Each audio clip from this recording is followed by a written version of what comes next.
Hello, everyone, and welcome to the Let's Talk Seahawks podcast. I'm your host, Robert Smith, along with my co host, who's not joining me today, so it's just me.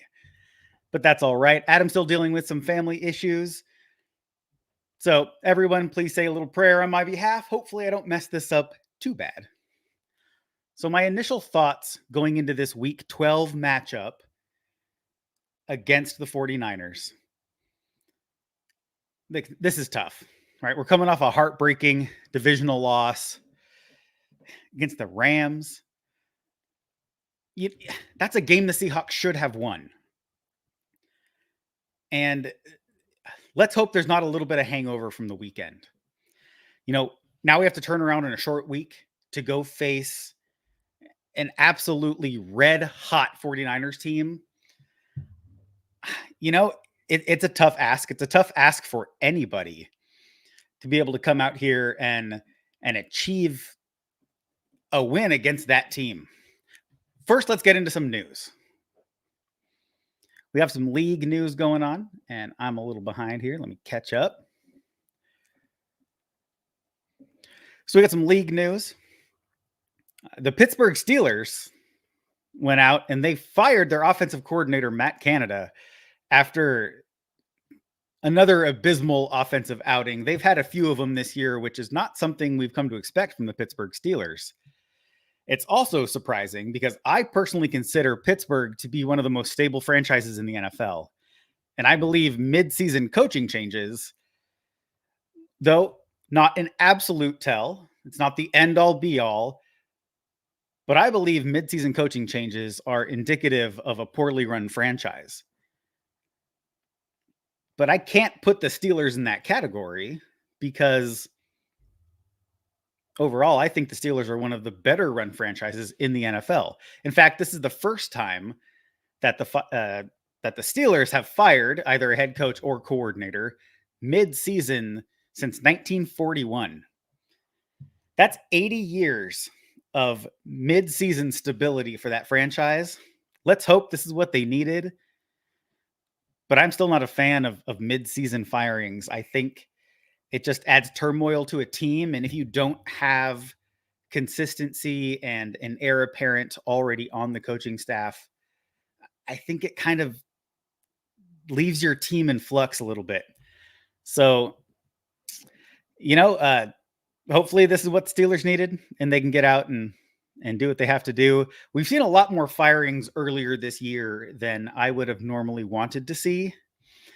And it's rough. It's rough. A lot of those coaches losing their jobs, and sometimes it's their fault. Sometimes it's a matter of circumstance. And sometimes there are coaches still coaching in this league who probably deserve to be on that mid-season firing list. The team has had some news. The Seahawks, rookie safety Jarek Reed II tore his ACL and is out for the remainder of the season. Though, as of this recording, he has yet to be put on injured reserve. I have to tell you, this is tough. This really kind of hurts the Seahawks, especially that special teams unit. He was top 5 in special teams tackles in the league. He was always the first one down on punts, on kickoffs. You always saw his number flash across the screen as he was contending to be the first one down there to make the tackle. He brings youth, energy, athleticism. This is something I believe the Seahawks are going to need to find a way to recover. We don't have a player like a Joey Blunt on the practice squad that they can just call up who can fill that core special teamer role. It's tough, and my heart goes out to Jarek Reed, really one of my favorite young players to watch. We'll get to see him next year as he recovers from this ACL injury. And best wishes, please recover from that injury correctly. Don't rush back. I believe he has a place on this team for years to come. So let's get him healed up right and get him back in the action next year. Some happy news. Devin Witherspoon was yet again the highest graded defensive rookie by PFF for week 11. He ended with a grade of 82.7, once again showing the world that he is a legit player in this league and that the Seahawks once again added to just a loaded secondary. It's a feel-good story out of the organization. This is something that kind of hit me in the feels, right? I read the story and I was like, oh, that's just an awesome story. And that's that the 16-year-old son of former Seahawks backup quarterback, the late Tavares Jackson, rest in peace, was at the practice facility as part of a Make-A-Wish trip. Tavares Jackson II has dealt with a lifelong heart condition. He's already had, I believe, 7 or 8 heart surgeries, and he's only 16 years old. His wish was to reconnect with the team that his dad won that Super Bowl ring with, as he was Russell Wilson's backup there for that run in the early teens. So yeah, it's amazing. Best of luck to that young man as he navigates his heart condition, and a huge shout out to the Seahawks as well as the Make-A-Wish Foundation just for being able to make that happen and get him in the building and able to reconnect with a team that he feels close to and drawn to. There's a great article about this actually on the Seahawks website written by John Boyle, and I'll go ahead and link that in the description. So please check that out. All right, moving on to transactions. And see, you can tell I'm missing Adam already. I am way behind on getting these topic banners up for those of you watching on YouTube. So the transactions that the Seahawks made this week, once again, short week. It's only been 4 days, so they have not made a lot of transactions. But something that caught me off guard, we know that Jason Peters has stepped up and is playing really well at right tackle. We know Abe Lucas is on his way back into the roster from injured reserve. He's been practicing and things are looking better for him. Stone Forsythe, though primarily the backup at left tackle, has spent time at right tackle and looked pretty good in his time over there. But the team went out and they released backup offensive tackle Jake Curran, who actually started 3 or 4 games for the Seahawks this year. So that was surprising to me. I thought they might release one of the young guys who hasn't had a chance to see game action and keep someone like Jake Curran around. But I think they may have seen all that they needed to see out of him, and he was released a few days ago from the team. They also designated defensive back Kobe Bryant to return from injured reserve. I know this one is going to be great news to Adam. Kobe Bryant is one of those players that he feels very strongly about and who we really like on this podcast. He's definitely a favorite of the podcast. Going into this week, we know the Seahawks were banged up coming out of Sunday with the Rams. In that game, we saw Jarek Reed go out. We saw Geno Smith come out of the game. We saw Kenneth Walker go down. I mean, that's 2 main starters on offense and a core special teamer all went out during that game. Obviously, we know that Jarek Reed tore that ACL and he's not going to be able to suit up for the Seahawks again this year. Kenneth Walker has a, quote, legit oblique injury. And that's never a good case when Pete Carroll throws out the legit qualifier when talking about an injury. And Geno Smith, he has a bruise on that triceps tendon down by his elbow. And the only thing I can equate that to, at least the way that I try to wrap my brain around, is that's just like a bad funny bone hit every time you move your arm. So he's dealing with the nerve issues that come with having a contusion in that area of his arm. So it's pretty scary. And hopefully all those guys are ready to go. Looking at the actual injury report, obviously safety Jarek Reed is out. And doubtful, we have Kenneth Walker and Derek Young. Now this hurts because the Seahawks don't normally activate players who are doubtful. A lot of teams you'll see they're a little more liberal with the use of these game day designations. The Seahawks haven't had a player active who was doubtful since 2014, 2015. So it's not something they commonly do. If someone's listed as doubtful, there's a great chance they're not going to play. And so right here, we have to read these tea leaves and say, okay, we're going to be down our wide receiver 4 with Derek Young. That means if we do need to bring that 4th wide receiver on, it's going to have to be D. Eskridge or perhaps maybe Kenny McIntosh, who should be seeing his first action this week, going and playing a little bit of slot receiver. Obviously, you can tell that I'm leaning that way. I think I've seen all that I want to see from D. Eskridge. And then we have our running back 1, who probably most likely will not be playing in this game. That means we're going to need a heavy dose of Zach Charbonnet. DJ Dallas is going to need to contribute on offense, as well as the aforementioned Kenny McIntosh. Let's see what he brings to the table. Questionable, we have Geno Smith. Pete Carroll's already come out and said that Geno Smith will play. Right tackle, Abe Lucas, who hasn't officially been activated from injured reserve. So the questionable designation, I guess technically, if they have a roster spot, they could activate him at any point. So that might be why he's on this questionable list. Although Pete Carroll did come out and say that he won't play at all against the Niners. So look for his activation to happen after this game some point. All right, so that's it for the Seahawks. The 49ers coming into this game generally healthy. Out, there's safety Talanoa Hufanga, who was actually placed on injured reserve this week with a torn ACL. It's of note because he, I believe, is one of the most talented players in their secondary. He's a leader back there. He brings a ton of energy.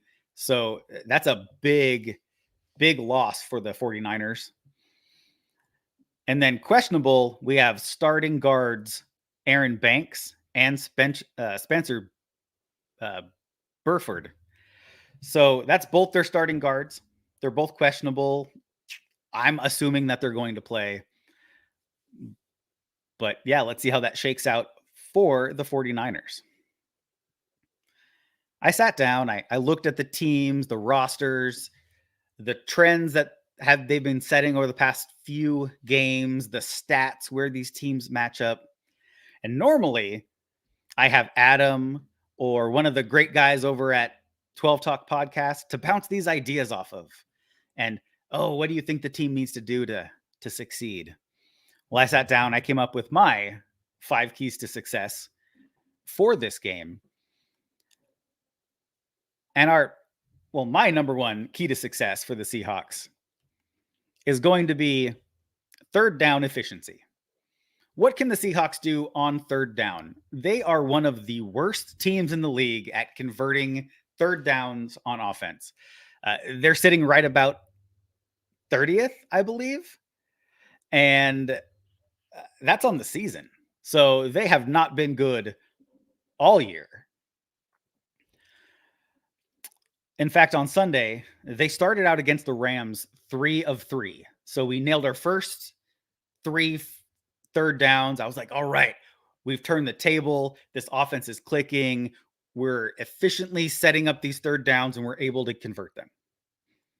And then the team went on and ended the game. After starting 3 of 3, they ended the game with a total of 5 of 15 third downs converted. There's no way you're going to win a ball game only converting 30% of your third downs. So, in order for this key to be successful, I have the Seahawks offense needs to convert 50% of their third downs. 50%. So think about that. It's bad when the definition of average, 50%, is considered a good thing and a great achievement by this offense. But that's where I have my pass-fail metric for this first key to success.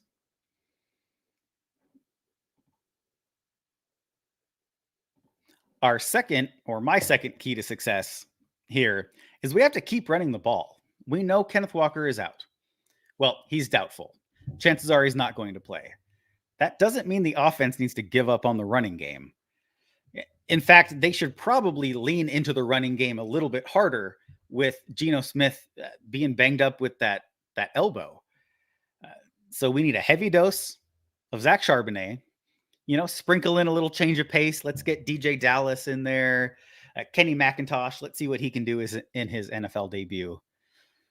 But my metric here for my second key to success, Charbonnet needs over 18 carries himself, and Shane Waldron needs to call at least 24 running plays. That's not 24 running plays because Geno Smith scrambled because he got some pressure. Nothing like that. No, I need actual called running plays.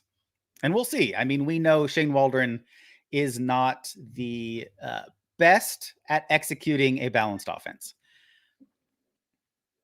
But that doesn't mean it's not a good metric for success. All right, our third key to success is stop the run. This defense held the Rams to under 100 yards rushing. And I'm not saying the Rams rushing attack is the same as the 49ers rushing attack, but it plays a similar role in how the team set up other plays.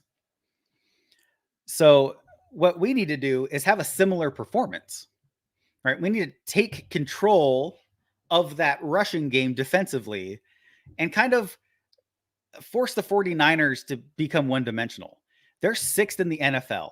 They're averaging 132.7 yards per game on the ground. So let's force the Niners to put the ball in Brock Purdy's hands and force him to beat us against our talented secondary, because Christian McCaffrey has looked fantastic this year. He already has over 800 yards rushing, and it doesn't look like he's stopping anytime soon. I mean, he is looking great. So the metric here for pass fail is we need to keep the 49ers under 100 yards rushing. Let's keep them well below their average. This defense is capable. We have a stout defensive line who only got better with the addition of Leonard Williams. With Bobby Wagner and Jordan Brooks roaming the middle of this 3-4, we have quite a formidable linebacking core. And so they can do this. This is a very achievable metric. So let's keep the 49ers under 100 yards rushing. All right, this fourth key to success, we need to get pressure, right? Pressure, pressure, pressure. Let's get after the quarterback. Brock Purdy has an offensive PFF grade of 91.4 when he's not under pressure, and a PFF grade of 54 when he is. So the 49ers, like I said earlier, have both starting guards listed as questionable. I'm expecting them to start, but might there be an opportunity? Might Jaron Reed, Leonard Williams, can we get a little inside pressure? Can we collapse that pocket, force Brock Purdy to move and feel that pressure? I think we can. I think we have a legitimate chance to do it. So my metric here is I would like to see 20 total pressures over the course of the game. That's sacks, quarterback hits, quarterback hurries. Let's make Brock Purdy feel this team and see if maybe he makes a little bit of a mistake and that talented secondary can generate some turnovers. All right, our fifth key to success. Come on, Seahawks. You got to clean up the penalties. 12 penalties for 130 yards against the Rams it's unacceptable. It's unacceptable at any level of football. You have middle schoolers go out and they get 12 penalties for 130 yards. Their coaches are going to be screaming at them. There's no reason that professional football players should get these kind of penalty tallies. The Seahawks are the most penalized team in the league. They can't do that. Right. Okay. So if you look at the penalties from Sunday, yes, there was that egregiously bad call in the end zone, pass interference against Devin Witherspoon when Puka Nakua tripped over Quandre Diggs and his own feet. It's not a penalty. Wasn't a penalty. Shouldn't have been a penalty, especially not a penalty in that situation of the game. It was a bad call. The NFL has not come out and admitted it yet, but they need to. It was a bad call. But other than that one, every other penalty, some of them were a little close, but every other penalty called in that Rams game was an actual penalty. So the Seahawks do take blame for their record when it comes to penalties this season. My metric for pass fail on this one is going to be 50 yards in penalty yardage. It's going to happen. You're going to have a false start. You're going to have a hold here or there. That's football. Let's keep this under 50 yards. All right. I'm not going to have a little back and forth with Adam like I normally do when we talk about position comparisons. And I may have needed it this episode, because I tell you, as much as I wanted to be a homer and just pick the Seahawks every chance I get, I couldn't do it. So starting out with the quarterback, I gave this to Geno Smith and the Seahawks. Though looking at it from a micro lens, this 1 week, it's probably a little closer than it would have been earlier in the season because Geno's injured. How did he bounce back from that injury? Did they get Drew Lock any reps in practice on a short week? I mean, he looked pretty lost when he got in the game on Sunday. So I want to roll with Geno, and hopefully his arm is able to take him there. But I did give this quarterback comparison to the Seahawks. Running back. Sorry, guys, I got to give this to the 49ers. Without Walker, this goes to the 49ers. But honestly, even if Walker was playing, I'm probably going to give the edge to Christian McCaffrey. Like I said, he's playing terrific, and he is a dynamic player. He can hit you both receiving the ball and rushing the football. And like I said, he already has over 800 yards rushing on the season. The wide receiver room. I'm pretty much on record by saying the Seahawks have one of, if not the most talented wide receiver room in the NFL. And I still believe that. I like what Deebo Samuel and the Niners can do, players that they have in their wide receiver core, but I got to give this one to Seattle. We are loaded, and especially if they're able to get guys in the right position and utilize their traits properly, the Seahawks wide receivers are probably going to be the X factor on this offense. Tight ends. I love the Seahawks tight end room. We have guys who can block. We have athletic freaks for the size of human that they are. But I got to give this to the 49ers. This is one of those few times where I'm going to let one player, and that player is George Kittle, sway me over the talented and balanced Seahawks tight end room. This is a tough matchup. It'll be a real tough matchup for our linebackers and safeties coming up against George Kittle. But I got to give this matchup to the 49ers. All right, offensive line. This one also went to the 49ers. Listen, I'm not sold on the right side of our offensive line. On the left side, Charles Cross has played great since coming back from injury. Damian Lewis has had some mistakes, but overall, I can't complain with the plays he's been making. On that right side, though, obviously, right tackle's been in flux. We've had Stone Forsythe over there.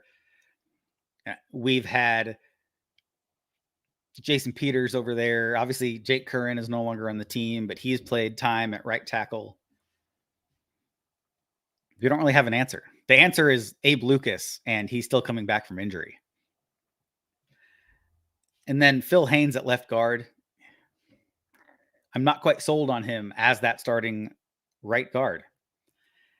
He seems to do okay-ish. He's playing okay-ish. But he always has one really big mistake. For example, on Sunday, that was completely getting owned by Aaron Donald, which many offensive linemen have done. Many offensive linemen have looked foolish going up against Aaron Donald over his career.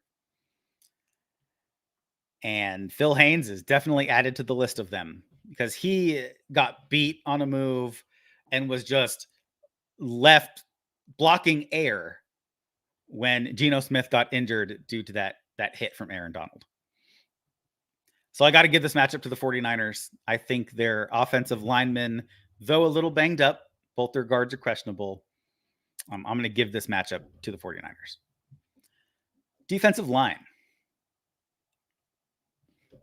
Outside of the Eagles, I'm not sure there's a better defensive line in the NFL right now than the San Francisco 49ers. Yeah. They added Chase Young, and it only made them better. So it's no question the defensive line matchup is going to the 49ers. Let's see what the Seahawks can do to get out there and actually stop these guys. We're definitely going to need tight ends chipping on both Bosa and Chase Young, because both of those guys can wreck your offensive line. Linebackers, here we go. I'm giving this one to the Seahawks. Listen, Fred Warner, Dre Greenlaw, they're fantastic linebackers. But I will take the combination of Bobby Wagner and Jordan Brooks over any combination of linebackers in the NFL right now on a team. So, no question, that one's going to the Seahawks. Same with the defensive backs room. Seahawks all the way. The raw talent in the Seahawks secondary is second to none in the NFL. And then with the 49ers losing Hufanga, going out on injured reserve, the Seahawks easily take this one.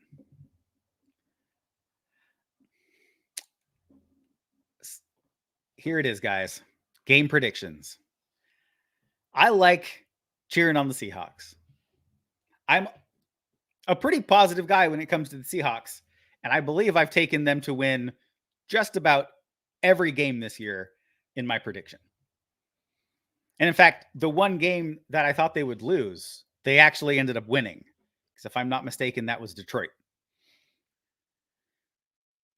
But I'm sorry, guys.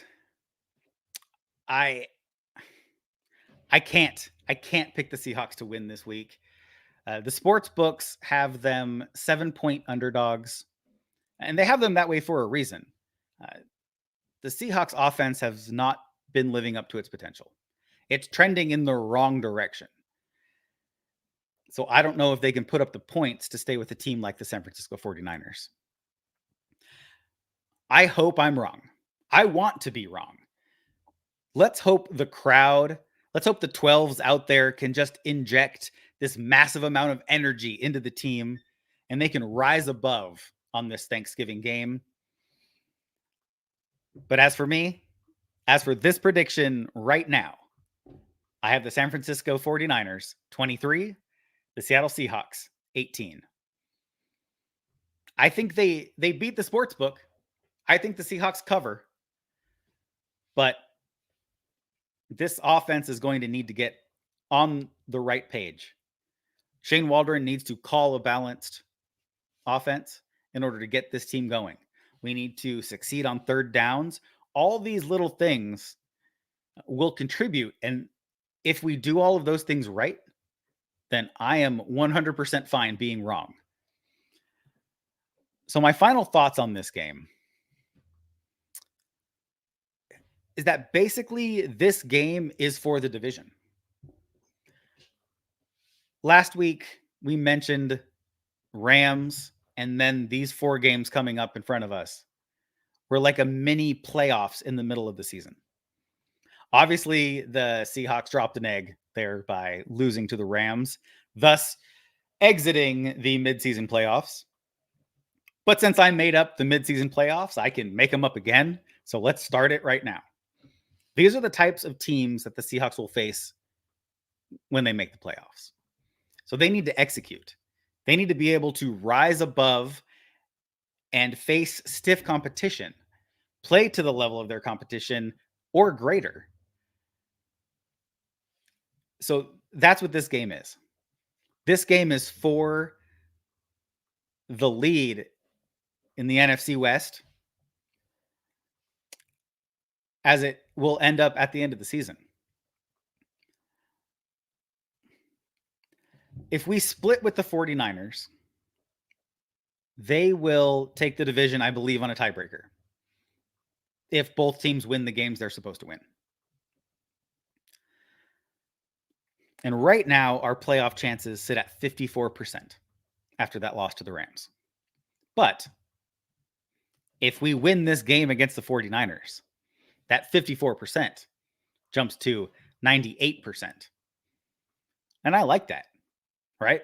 Let's win this game. Let's jump to 98%, still have a chance at the division, have a chance to host a wild card game. But you got to take care of business. You got to take care of business first here in this first game